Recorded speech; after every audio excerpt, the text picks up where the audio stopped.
Today's LinkedIn series, part of how to use your website to get growth. I'm Penny Maltby, a digital marketing consultant and web development company. We're based in Cirencester, and I am super excited to be joined today by the amazing Dan Barker. Dan and I actually met on LinkedIn. So this is definitely a great platform for connecting with people. And I really wanted you to meet Dan because he has done some amazing work around video and content. And wanted to get him in to sort of talk about video as one of the most underutilized areas that is growing so much. So Dan, thank you for coming in and chatting with us today. My pleasure. Can I just get you to introduce yourself and your business and tell us a bit about yourself? Yeah, sure. Well, thanks for having me in. It's a real honour. Yeah, Dan Barker. The business is Dan Barker Studios. We're based in Ledbury, so not too far away from you guys. Well, currently what we do is we produce mostly video. We do a bit of photography, but mostly video for predominantly for manufacturers and industrial businesses. Although, we do work for other types of businesses as well in there. But that's our niche in our area. The reason for that is that I used to be in aerospace engineering, so I came at this from a slightly different angle to a lot of people. I was an aerospace engineer for 13 years. Sort of discovered photography, got into that. And thought, I prefer this to engineering, and sort of worked on it and built it up on the side of the day job, and eventually jumped in full time about 5.5 years ago. So I was mostly doing photography then. I was doing a little bit of video, bringing in some freelancers and things, but the video side sort of built, and I've now got 2 full-time employees who look after the video production side of things, and I sort of get mostly involved at the front end of the video in terms of sort of designing and the messaging and everything like that. And these guys bring their creativity to the production. So yeah, that's where we are. That's quite a change in career from one to the other. But you are, having looked at your videos, I have to say they are some of the best that I have seen on the Thank you. market. They're really amazing. Thank you. So one of the things that we struggle with, maybe with clients, or finding the right material, is people are not really understanding how they use video in their online presence to grow their business. And we are finding, as marketers, this is a growing area and one that is a little bit hidden from clients as to know what to do. So can we first talk about how we can use video to improve your business online presence? Yeah, I mean, there's multiple ways, and I think we've experienced the same thing. Quite often we'll be called into someone, and they're sort of like, oh, we know we should be using some video, but we're not quite sure how to do it, or there's nothing really to film here, there's nothing of interest, and you go in and you're like, there's loads. It's so amazing what you do. They haven't seen it with need to see it with a fresh perspective, really. Yeah. And I think that's where we're able to come in and say, look, there's this, there's this, there's this. There's so much you can do. But I think for me, like, it depends where. There are kind of 2 ways to use it. I think there's like on your website, and there's the sort of more polished videos, your company video and your product videos and that sort of thing, your nice testimonials and everything, which people will get to at a certain stage along the buyer journey. And then you've got your kind of social media videos that maybe you're putting out a bit more regularly. And of course, depending on the size of your company, those can be to various different standards. You're not going to see sort of Apple putting out their employees putting out a little phone video that they've made, generally, Sure. Yeah. for example. But in terms of what you can shoot and how you can use it, my general approach for that sort of thing is to be giving. So get into this mindset of giving something, and that doesn't mean giving away your services or anything for free. It just means adding some value to your audience. So there are different ways that you can do that. You can show some behind the scenes of what you do. You can document your process and your journey and show people what goes into what you do, because people are interested in that, and you're adding something to their day by showing them what you do. I think as well that takes away the fear that people have of Mm, wanting to reach out to you as an individual, because most people are quite reluctant to just to start that conversation with someone. And yeah, actually, we call them the silent watchers. I know we were talking about that earlier, but where they are watching, they're clocking the things that you're doing on a daily basis, and then they suddenly reach out because they feel sure. So some of those yeah, behind the scenes showing the transformation, we always say that people don't want an option, they want the option. And so actually really sort of getting to know you and your company by doing those sort of things will really help them feel mm. that sense of security before they actually do that first reach out with you. Yeah, absolutely. And I think that's where video really comes into its own, is that you do get to know the person a bit better because, you know, it's there and it's moving and live and everything. You know, a bit different to a photo. You can show a lot in a photo and a nice headshot and everything like that. It's definitely got its place. But yeah, with video, it's just that it's that extra dimension really, and you can really bring people into your world a bit.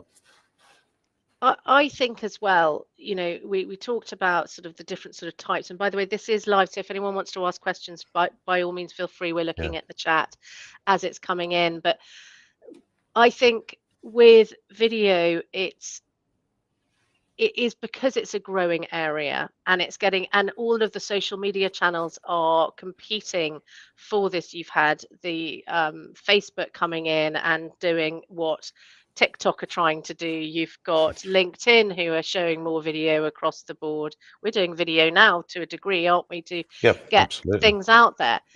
There's so many different types of video that can be used. What are you finding is the most effective in for sort of marketing purposes to get the business out? So you've got the behind the scenes testimonials we discussed, didn't we, as Yeah, well? testimonials are really good. You know, if we'll go out and we'll film one of your clients talking about how amazing you are, and again, you've got a real life person there. There, you can see that it's genuine. It's not just a few words on a screen that you don't know where it's come from. I And think people struggle as well, don't they, to get really great testimonials because things sort of just come back. You know, can you give me a testimonial? And it's kind of whatever the client wants. We yeah, try to be a bit prescriptive. So to cover the like the fear points, I was worried about working with X mm, until, you know, and then we started working with them, and here's the transformation that they took us on. And actually them resonating with those fear points that they also have about working with you, yeah, and showing that they weren't there alleviates that problem. And they're great for using in LinkedIn lead generation, in case studies for certain other sectors, all of that sort of thing. They're fantastic for that. yeah, absolutely. And you can, yeah, like you say, you can use them across the board. They can go on the website. You Yeah. could send them out in emails, you know, if you're along the buyer journey at various points. They can go on your social media. They can be chopped up into shorts as well, for different social media platforms and things. So I think, yeah, that's a really powerful um, type of video to use. And I always think it's a good way into video as well, because compared to, you know, like a full blown company or brand video, it's relatively straightforward. And again, you can do it on different levels. You know, you could film your customer with your iPhone or whatever, and it would be okay. Or, you know, what we do is there'll be two or three of us go in and set up lighting and make it all look really nice, and, you know, obviously high quality audio and some great B-roll and stuff, and bring it all together. I think there's a sort of time and place for both, really. Mm, I think if it's going to be on a website, it has to be high quality, or yeah, it just make it brings down the look and feel of a site overall. yeah, Also, something professionally shot is overall better if you're going to use it for marketing experience, because that's your first touch point with your brand. And we mm, talk about the buyer's journey, and actually we talk about sales funnels, and this is a touch point in the sales funnel, and it's like, how do you mm, want to be seen? But I yeah, also think there is a time for shooting on your phone when it looks raw and real. yeah. So when would you sort of distinguish between the two in that respect, and how best to sort of approach that? I know this wasn't in my list of questions, so No, I like as we've moved there. it. I think it comes down to sort of where you're going to use it. Like you said, you know, the website one really ideally should be a nice polished video, I think. It also probably comes down to the level at which you're going to film it on your phone, because you know, there's filming on your phone, there's filming on your phone. You know, some people it'll look totally atrocious. Some people will look a little bit better because they've got a bit of knowledge about lighting and audio and things like that, and camera movement, so they make it look a bit better. Mm. So it's a bit of a vague answer, but I think No, it's useful. I think also the time to get started. You know, it's that old thing, isn't it? When's the best time to get started? It's like now. So Yeah. if all you can afford at the moment is to do something on your phone, do something on your phone and create that and start using it, because that will help you get to the next level where you can start to improve the production process and the overall look. And I also think, to your point of, you know, it should look good on your website. I totally agree, because it shows that you care, doesn't it? It shows if you care about, you know, doing your marketing to a high level and making everything look good, then it probably means that you care about the products or the services that you're delivering for your clients. You know, it's a bit like when you walk into a dishevelled old shack to buy something, and you're like, that's a bit dodgy in here. It's the same kind of idea, isn't it? It gives people that Yes, impression of quality. it's yeah. I mean, you could put a beautiful painting in a shabby old shack, and you think differently. And if it was in a beautiful old Yeah, building, to it being in the shabby old shack, it could be the same thing, but it's your perception of it.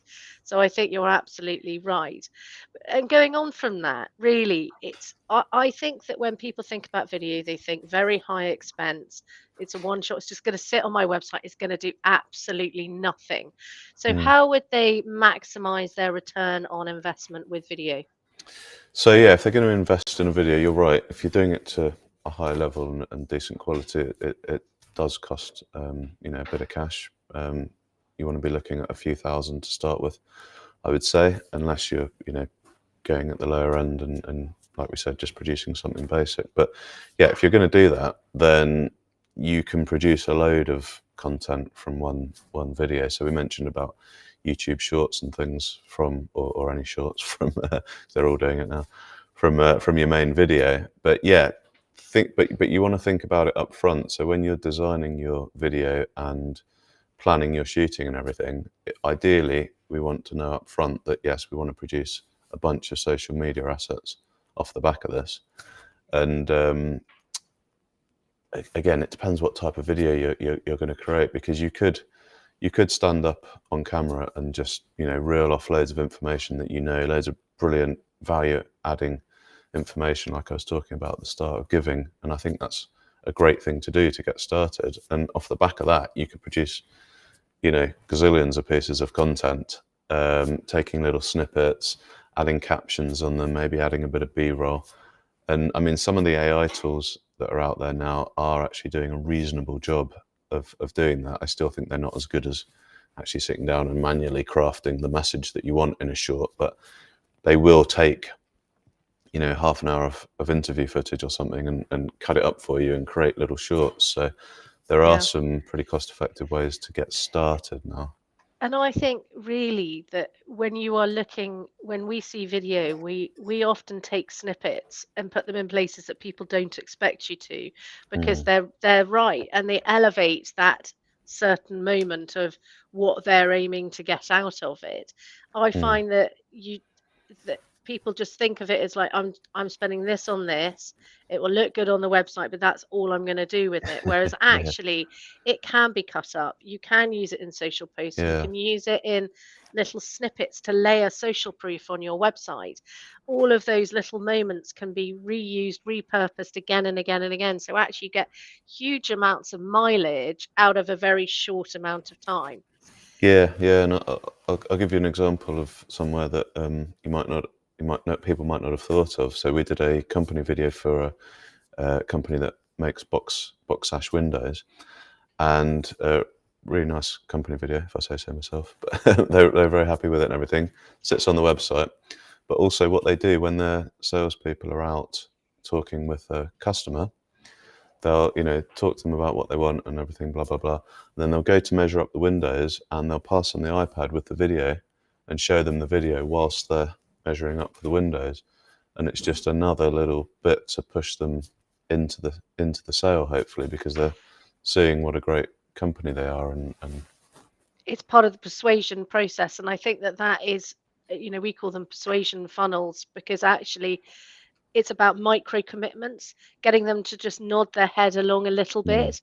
Yeah. People need to feel like that they know them, Mm. and that they understand their pain that they're currently in and how to get them out of that pain. So it Yeah. is that sort of transformation that they're going to be bringing them. And actually, little videos at that point is a fantastic way in the sales process, just to add a little snippet in there to get them to nod along, and it feels Yeah. less committal, and people will watch for longer. Whereas if Mm. they're reading something, we're getting lazier and lazier as consumers. So Mm. we actually don't want to do things. The reason why TikTok's so good, why YouTube is so consumed, is because we're actually quite lazy as consumers. We want Yeah. video, and Yeah. actually it's delivering it in a way that your audience actually wants to consume it.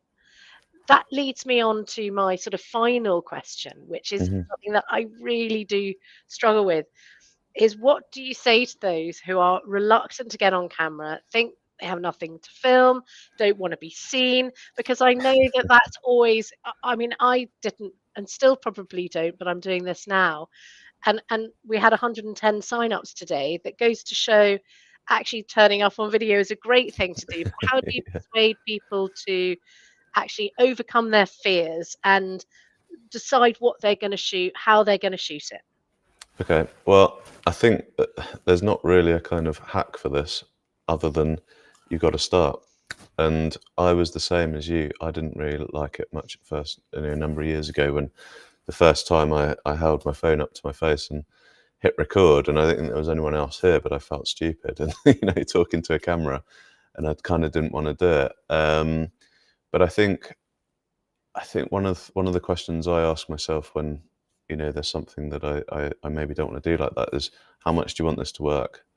How much do you want this? Do you actually want it to work or not? And there's plenty of information out there, like we're discussing now, and plenty of data and everything to show you that video is a good thing to do. So if you want to move to the next level, you have to just make a start. And the secret is that once you make a start, it becomes a whole lot easier and you get the reps in. And I totally agree with that. Yeah. I mean, I thought when I started, God, all my friends are going to be watching. What are they going to think? And, you I've got know, better things to and do. they don't know me in this capacity at all. And, oh God, I wish I put more makeup on. Or, oh God, I need to go on a diet. Or every Yeah. fear point that goes on in your head, excuse me, that you give yourself a reason not to do something. But Mm, actually, I found that once I turned up, people were really supportive. I met more people. yeah. And actually, often, we talked about video and content, but actually, people want to know the knowledge that you've got within your business. And actually, video Mm, is a great way of imparting that knowledge to people and sharing that. So, in that yeah. respect, Yeah. it is worth just turning up and telling people. And also, I think you don't have to feel like you have to know everything to start with either. I really like the advice of documenting your process. Think of it of documenting what you're doing rather than telling people what they have to do, or telling people all your knowledge, because that can stop people. I think if they're like, well, oh, what if people think that I don't know what I'm talking about, or whatever. Well, if you go into it and just say, well, I'm just going to show you what I'm doing, then it takes all that pressure off. You're not Yeah. trying to be the expert, and you'll start to enjoy it because you start getting those comments back like, oh wow, I didn't know you did it like that, or that's really interesting. And like you say, people are generally super supportive of you if you're putting yourself out there. And if they're not your ideal client, and they're probably not your friends either, so don't worry about them, you know. Great advice. Great advice. I love that. And actually Russell Bronson does that. He just films his day and Yeah. tells people what he's doing once in the morning, once in the afternoon, once in the evening. And Yeah. actually, his history says a lot about what he's done, and it isn't, I think once you start you realize it actually isn't as scary as you thought, and people Yeah. are not as judgmental of you as you are of yourself. um Yeah. Yeah. and often it's the one thing that's holding people back, but they Mm. just aren't brave enough to take that initial first step into it. Yeah. Yeah. I mean, yeah, you can take it one step further. This question was asked to a guy called James Ashford, and his response is, "Don't be selfish." It was a bit harsher, but I love he's that. kind of like, "Don't be selfish. Share your knowledge and share what you know." And but you have to have a bit of faith that when you start, it is going to become easier, not just in terms of you knowing how to talk on camera, but also you're going to come up with more content ideas as well. Mm. Once you start talking, you'll be like, oh, I could do another one on this, I could do another one on that, and keep a note of those things. And then you come to it and you've got a whole list of things that you can make videos on. I always think if people are brave enough to become entrepreneurs, and they're brave enough to get on camera. Yeah, yeah, I It's think one so. of the bravest steps to take in life is to rely on yourself solely for your own salary, Yeah, and ultimately that means that they've got a little bit of gumption about them, and therefore they should be. This is a minor step in comparison to doing it, but I totally get it. yeah. And if you're doing whatever you do, if you manufacture something, or you consult, or you make websites, or whatever it is, you're bound to know more than most people about that thing. So there's Yeah. always going to be something that you can share about it, and people find it fascinating. Yeah, yeah, and it makes you less scary to approach as well. I Mm, really believe that. So, yeah, Dan, you've absolutely. got a book coming out. Tell us a little Yep. bit about the book, when it's out, and yeah, how we can get it. Yeah, thanks. Yeah, so the book's called. It's aimed at manufacturers, but it's probably applicable to most businesses really. And it's called Manufacturers Video Content Goldmine: Unearth the Hidden Opportunities. So it's all about what we've been talking about, really. Types of videos that you can make, the motivation for doing it. How to, like we're saying, how to get over yourself. The types of social media videos you can create, the types of more polished, high production value videos that you can create. I've got a whole list of them in there. So yeah, it's just really to kind of help people get started and know where to go and what they could do. I just last night ordered the proof copies, which is really exciting. So finalised the cover design and everything yesterday. So I got to get those. I got to have another read through, make sure there's no howlers in there, and then I'll be I'll be publishing. So yeah, I hope in the next sort of couple of weeks it'll be live on Fab. Amazon. So Well, yeah, thank you. we'll keep an eye out and send out a promotional post when it's out. Oh, Thank you thanks. so much for joining me Pleasure. today. It's been great, and so if people want to start working with you or want to get in Hmm. touch, I am just putting your QR code up Oh, here thank you. now Oh, look so that at they can, I know, dead fancy, isn't it? So that they can scan that and go and see Dan and get in touch. How can they want to, if someone wants to work with you, Dan, how can they do that? They can reach out on LinkedIn or email me. Come to our website, which is danbarkerstudios.com. Send us an email, pick up the phone, give me a call, and then we can just start discussing it. You might not know what you could do, or you might have an idea of what you want to do, but the main thing that we want to figure out is what you want to achieve with the video, and then we can design the video around helping you achieve that outcome. Fab. Thanks so much for joining me today, and we'll catch up soon. Yeah, thanks, Annie. It's been great. No worries.